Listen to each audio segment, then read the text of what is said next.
તો આગળ વાત કરીએ વધુ એક મહત્વના સમાચારની તો હવામાન નિષ્ણાત અંબાલાલ પટેલે મહત્વનું અનુમાન વ્યક્ત કર્યું છે 3 દિવસ બાદ વરસાદનો બીજો રાઉન્ડ શરૂ થવાનો છે રાજ્યમાં સારો એવો વરસાદ વરસશે તેવું અનુમાન વ્યક્ત કર્યું છે અંબાલાલ પટેલના અનુમાન મુજબ 13 જુલાઈ આસપાસ વધુ એક સિસ્ટમ સક્રિય થતા રાજ્યમાં વરસાદનો બીજો રાઉન્ડ શરૂ થશે 13 થી 16 જુલાઈની વચ્ચે રાજ્યના મોટાભાગના વિસ્તારોમાં વરસાદ વરસી શકે છે જેમાં સૌરાષ્ટ્ર ઉત્તર ગુજરાત અને મધ્ય ગુજરાતમાં સારો વરસાદ વરસી શકે છે જ્યારે દક્ષિણ ગુજરાત અને કચ્છના ભાગોમાં હળવો વરસાદ વરસી શકે છે અંબાલાલ પટેલનું અનુમાન મુજબ 17 થી 20 જુલાઈની વચ્ચે પશ્ચિમ બંગાળનું વહન ગુજરાતમાં વરસાદ લાવશે તો 24 જુલાઈ આસપાસ મુંબઈમાં સારો એવો વરસાદ વરસી શકે છે જેથી 27 થી 30 જુલાઈ અને ઓગસ્ટના પ્રથમ સપ્તાહમાં રાજ્યમાં અણધાર્યો વરસાદ પણ વરસી શકે છે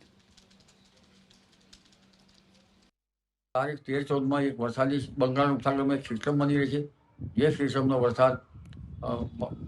મધ્ય દેશના મધ્ય ભાગમાં થઈને ઉત્તર ભારત તરફ જવાની શક્યતા રહે છે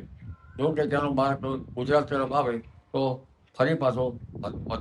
વધુ વરસાદ થઈ શકે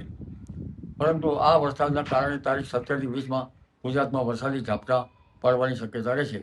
જો વાહન ગુજરાત તરફ આવશે તો કેટલાક ભાગમાં ભારે વરસાદ થઈ શકે પરંતુ તારીખ 24 આસપાસ મુંબઈ મહારાષ્ટ્રના ભાગમાં વરસાદ થવાની શક્યતા છે તારીખ 27 જુલાઈથી 30 જુલાઈમાં